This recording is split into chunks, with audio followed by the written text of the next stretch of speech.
few verses from there. Genesis 41:1 says, "After 2 whole years, Pharaoh dreamed that he was standing by the Nile, and behold, there came up out of the Nile 7 cows, attractive and plump, and they fed in the reed grass. And behold, 7 other cows, ugly and thin, came up out of the Nile after them, and stood by the other cows on the bank of the Nile. And the ugly, thin cows ate up the 7 attractive, plump cows, and Pharaoh awoke." I think I would too, after a dream like that. "And he fell asleep and dreamed a second time. And behold, 7 ears of grain, plump and good, were growing out of one stalk. And behold, after them sprouted 7 ears, thin and blighted by the east wind. And the thin ears were swallowed up by the 7 plump, full ears. And Pharaoh awoke, and behold, it was a dream. So in the morning his spirit was troubled, and he sent and called for all the magicians of Egypt and all its wise men. Pharaoh told him his dreams, but there was none who could interpret them for Pharaoh." This morning I want us to continue to look into the life of Joseph. Joseph is one of those unusual people, unusual men in God's scripture who has very little ill to be said of him. He lived the kind of life, the kind of morally upright life that I think all of us kind of want to have or want to see in our own lives. And what we're trying to do, I think, as we look at the life of Joseph, is we're trying to find out, or trying to see what made him the way he was. How was he able to navigate this life and to do it without running afoul of God, and do it without being caught in major sin like so many others are in the scripture? It's been made clear, I think, so far, that Joseph came from what we could call as a miserable and dysfunctional home. He was involved in a home in which there were 4 moms and 10 brothers that he had. Everybody was upset with each other, a father who tried to control things, and there was just all sorts of animosity and hatred in that home. In fact, just before Joseph ends up in Egypt, his brothers conspire together to kill him and to just treat him as if he didn't matter at all. There are very few men in the scriptures who stand out to us as being pure and holy and true. Joseph is one, Daniel is another, Paul is another. And what made these men so great wasn't the fact that they had perfect lives upon which that they could focus on, but rather that they were able to do the most with the lives that God had given to them. Now, I want us to be cautious, and I don't want anyone to feel like they're being blamed. I don't want anyone to think to themselves, well, I had a rough life and I made some bad decisions, and there's all sorts of things that I wish I could redo, and now the preacher's telling me that that's a bad thing and it makes me feel uncomfortable and unhappy. I don't want you to feel that way. If you read through the scriptures a lot, and I have a tendency to enjoy reading, and so I read my scriptures a lot, you find out pretty quickly that there are a few who stand out in God's plans. For most of us, we deal with failure on a daily basis. We make mistakes. We disobey. We, by accident, do things that aren't good and aren't kind sometimes. Now, Joyce is going to get mad at me, I know, because I mentioned that she was preaching in another church this morning. She doesn't want people to know that, unless she does a really good job, and then she doesn't mind you finding out somehow. But she's going to get mad at me, and I have to bear that cross, I suppose. But that's okay. I've done it before, and I'm still surviving, so I'm all right. But we can learn. We can learn to help ourselves. We can learn to help those around us. We can learn by seeking to have a persistence to try and learn from the greats of the faith, and to instill in us that desire, that way that we look in order to move forward, to trust ourselves and God, and to recognize opportunities when we see them. Joyce went to Rosemary, a little place near Brooks on Friday. We had a very dear friend of ours pass away on Monday, and didn't even know about it until her husband texted us on Wednesday or Thursday. It was Thursday that we received the text, and I really wanted to go, but I just had too many varied things going on, and so I was unable to get there. So Joyce went for both of us. I did watch the funeral online, which is something that we can do nowadays, and that's a really good thing. It was really well done. Got to see a lot of the people that we used to pastor down in Rosemary, and it was a good time to connect. Joyce said hundreds of people said hello and all of that, and so that's good. But it was one of the sweetest funerals that I had been at over my life, and I've been at a lot of funerals throughout the years. But the things that were said about our friend Eileen were so true and so well thought out that they just glorified her life. And they glorified it in a way that they didn't have to apologize. They simply told the truth about this lady, and she shone through it all. She was a great hostess. We stayed down there from time to time. She would feed you until you couldn't move and then roll you over and feed you more. Never wore socks. Used to walk around with bare feet wherever she went. Made coffee endlessly in their household. Ran a business with her husband. All sorts of things. But everyone remembered her hospitality. Everyone remembered her kindness, and everyone remembered that if she had a problem, if she had a burr underneath her saddle, you were going to find out about it. She was not shy. She just simply said what she thought, and it was a lot of fun to be around. Joyce and I are going to miss her. But I think she served as an example to me as I was preparing this message, that when we pick and choose things that we can do for the Lord, things that fall within our giftings, things that we are comfortable with, or maybe even a little bit out of our comfort zone with, God is there to help us, and we can make a real great impact on other people's lives. We don't have to be the best pastor in the world, the best preacher in the world, the best husband in the world, the best father or wife or anything. We simply need to honestly stand before God and say, Lord, this is what I have to give. Here we have Joseph looking to the future. Good things don't always come in small packages. Joseph was gifted with the ability to see the future in the midst of dreams. And that's a very special and wonderful talent. He not only had dreams, but he understood what God was trying to say to him through them. Now, I've dreamed. I've had actually 3 or 4 dreams that I would say definitely came from God during my life. And I can tell you about them, but I've told you some of them over the years kind of thing. So some of them you may not remember, but they're important and specific to me. Not only were they dreams, but I also understood what they meant to me as well. Now, I wish I was Martin Luther King, and when I said, I had a dream, I could preach that well, but I can't. But I've had dreams, and I know what they are. Some dreams are easy to understand, some dreams aren't. And God in this passage does something very special. He gives dreams to those who are significant.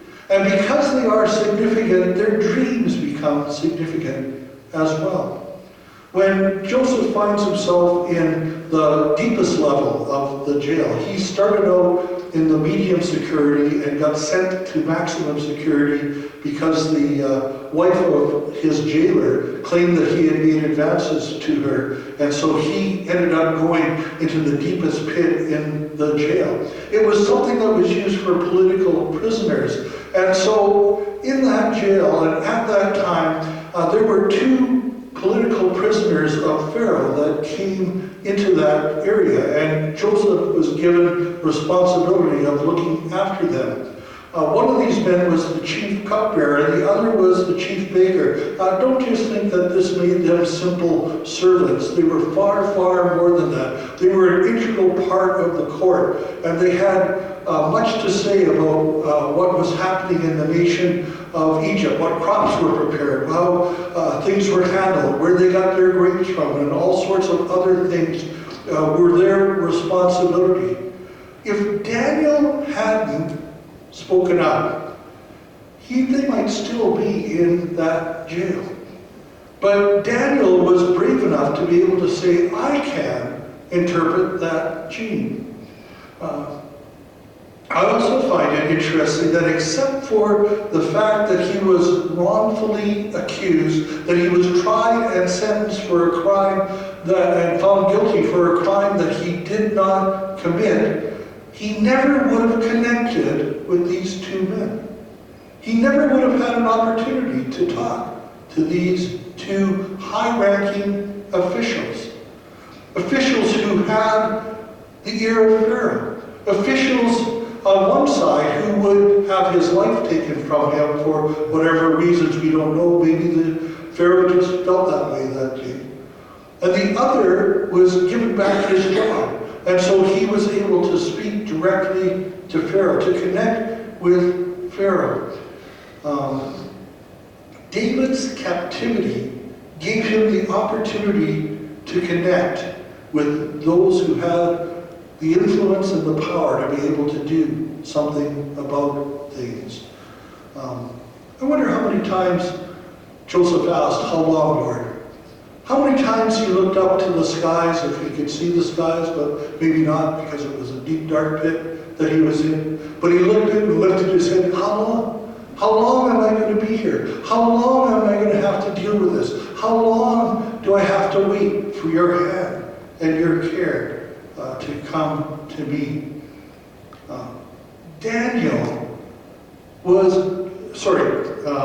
Joseph was the one who was given the task of connecting somehow with the powers that could do something for a very specific and important purpose. In fact, when he shared with Pharaoh, all of a sudden we see the impact of sharing and understand and know that Joseph has not just been called to save himself. Joseph has not been called just to help the Pharaoh to understand, but rather he has been given the opportunity to save millions. And in fact, he does.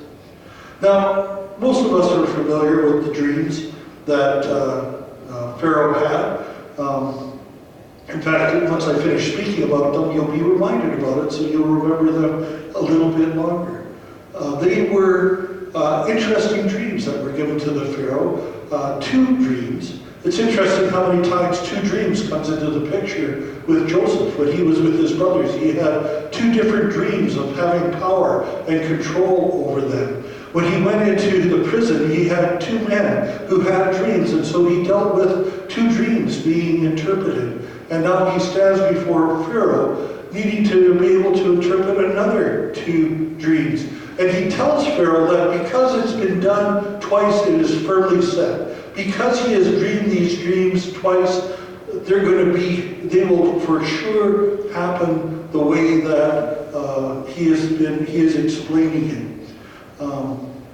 One of the dreams involves cows, fat cows and skinny cows and cows eating cows.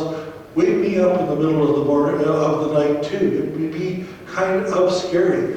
The dreams that God gives to Pharaoh and to the baker and to the cupbearer as well, only in an earlier state, but the dreams that he gives to Pharaoh are something that shakes Pharaoh to his core. There's something that is very solid and meaningful and important that Pharaoh realizes, and he doesn't want to get it wrong. Now, once we've had the dreams explained to us, it's pretty simple. I could have done that. It's simple. It means that there's going to be plenty, and then something's going to swallow up the plenty. Of course. For 3,000 years, Egypt will be seen as the breadbasket of the world. It was almost guaranteed that yearly the banks of the Nile would overflow, providing nutrients for the soil and moisture to desert crops. Even today, in the Holy Land, all you have to do is add water to the desert and you get crops. Look at what's happening in the nation of Israel. They simply have gone in and begun irrigation and have experienced marvelous crops and great things happening. And Egypt was a place where that kind of thing happened naturally. If any place in the Mediterranean would have a harvest, then it would be Egypt. That would be the land, that would be the leader. And just that fact made Egypt wealthy and powerful, and their rulers great and mighty and almost God-like.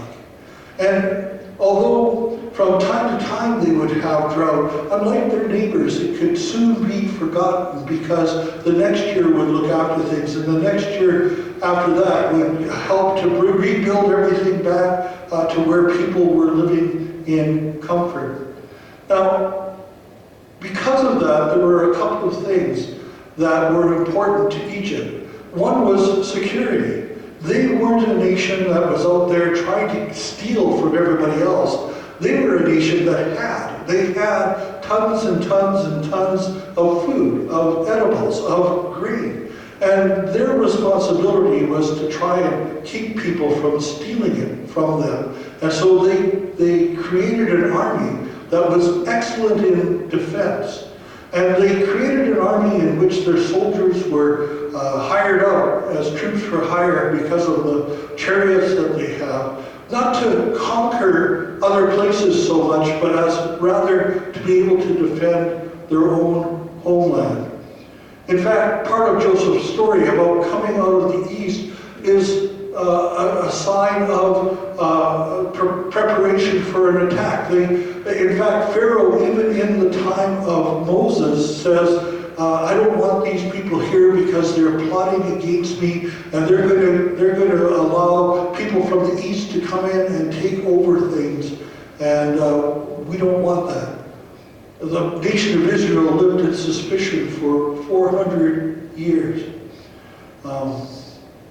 So, what should we do? What should Joseph do? Well, he comes up with a plan for Pharaoh. Now, I'm not sure if it's at the same time that he had the dream, but it's certainly a great plan. I want us to remember that Joseph wasn't being raised to be a servant. Joseph wasn't being raised to be second fiddle.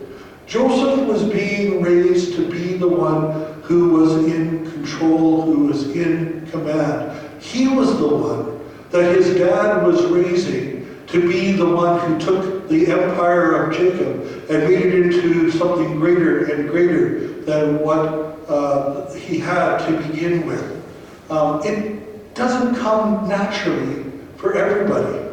That's one reason why they don't let us run billion and trillion dollar companies, because as CEOs, it would be nice to have the income, but we don't have a clue of what to do. Elon Musk, anybody understand what he's doing? Anybody believe that Elon Musk knows what he's doing? Yeah, I didn't think so either.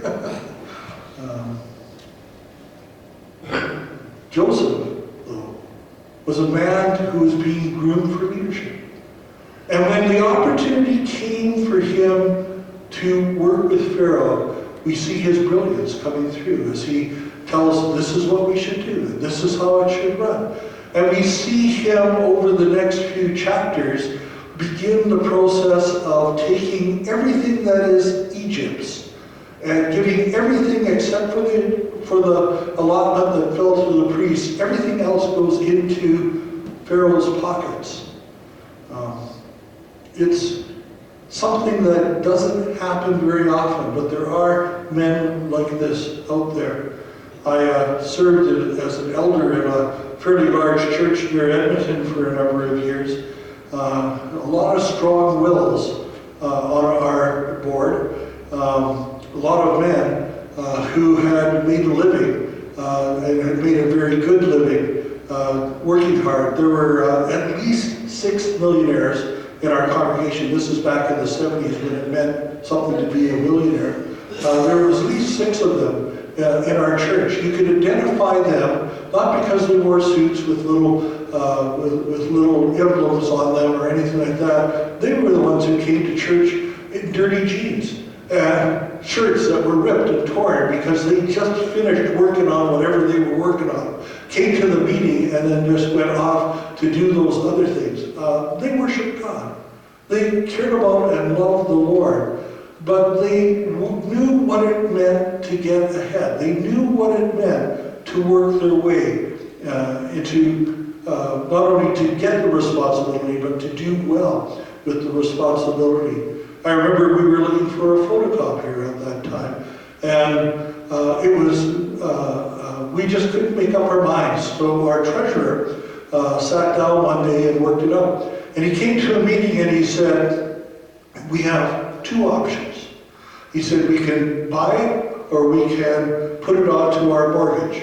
He said, if we buy it, this is how much we're going to owe at the end of 6 years. He said, if we put it into our mortgage, this is how much it's going to cost us, and this is how much we're going to owe at the end of 6 years.